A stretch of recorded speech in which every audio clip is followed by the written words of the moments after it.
नमस्कार दोस्तों, क्या था बांग्लादेश का पुराना आरक्षण सिस्टम? आरक्षण पर कैसे और क्यों शुरू हुआ आंदोलन?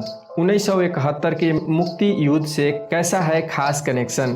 5 अगस्त 2024 वह तारीख जब बांग्लादेश के प्रधानमंत्री अपनी कुर्सी छोड़ भारत भागना पड़ा। ये तारीख इतिहास के पन्नों पर दर्ज हो गई।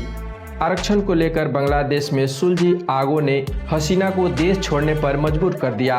लेकिन क्या था वह सिस्टम जिसको लेकर इतना बवाल मचा, जिसने हसीना सरकार को इस्तीफा देने तक पर मजबूर कर दिया? इस वीडियो में बात करेंगे इन्हीं सब चीज़ों की। दरअसल इसके तार जुड़े हैं 1971 में हुए मुक्ति संग्राम से, जब बांग्लादेश ने पाकिस्तान से खुद को आज़ाद के लिए युद्ध लड़ा। बांग्लादेश साल 1971 में आज़ाद हुआ था। बांग्लादेश की अखबार द डेली स्टार की एक रिपोर्ट में कहा गया है कि इसी साल से वहां पर 80% कोटा सिस्टम को लागू कर दिया गया, जिसके स्वतंत्र सेनानियों के बच्चों को नौकरी में 30%, पिछड़ों जिलों के लिए 40%, महिलाओं के लिए 10% आरक्षण दिया गया। साथ ही अन्य छात्रों के लिए सिर्फ 20% सीटें रखी गई। लेकिन 1976 में पिछड़े जिलों के लिए आरक्षण को 20% कर दिया गया, जिससे सामान्य छात्रों के लिए 40% सीटें हो गई। 1985 में पिछड़े जिलों को आरक्षण और घटाकर 10% कर दिया गया और अल्पसंख्यकों के लिए 5% कोटा जोड़ा गया, जिससे सामान्य छात्रों के लिए 45% सीटें बची। शुरू में स्वतंत्रता सेनानी के बेटे और बेटियों को ही आरक्षण मिला था, लेकिन 2009 से इसे पोते और पोतियों के लिए भी जोड़ दिया गया। इसके अलावा 2012 में विकलांग छात्रों के लिए भी 1% कोटा जोड़ा गया, जिसके चलते आरक्षण की सीमा 56% तक पहुंच गई।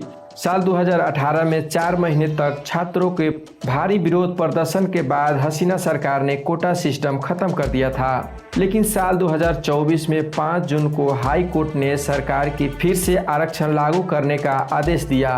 हाई कोर्ट ने कहा कि 2018 से पहले जैसे आरक्षण मिलता था उसे फिर से उसी तरह बहाल किया जाए। हसीना सरकार ने हाई कोर्ट को इस फैसले के खिलाफ सुप्रीम कोर्ट का रुख किया, जिस पर सुनवाई करते हुए 21 जुलाई 2024 को सुप्रीम कोर्ट ने फैसला दिया। सुप्रीम कोर्ट ने सरकारी नौकरियों में 56% आरक्षण देने की आदेश को पलट दिया। कोर्ट ने आदेश जारी करते हुए आरक्षण को 56% से घटाकर मात्र 7% कर दिया, जिसे स्वतंत्र सेनानियों के परिवार को 5% आरक्षण रखा गया।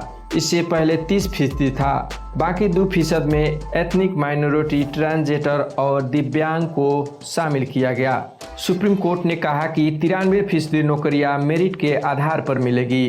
कोर्ट के इस फैसले के बाद कहा गया था कि आरक्षण को लेकर शुरू हुआ बवाल खत्म हो जाएगा, लेकिन ऐसा नहीं हुआ। ये आंदोलन हसीना के इस्तीफे की मांग तक पहुंच गया था।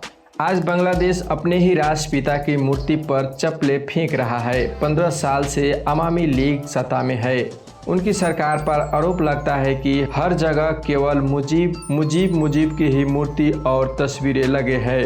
हर भाषण में मुजीब का इस्तेमाल होता है और काम ठीक उल्टा होता है, जिसे जनता मुजीबुर रहमान से भी चिढ़ने लगी। खुद को शेख हसीना मुजीब का अनुयायी बता रही थी और जनता को गद्दार कहने लगी, जिससे लोगों में गुस्सा और भड़का।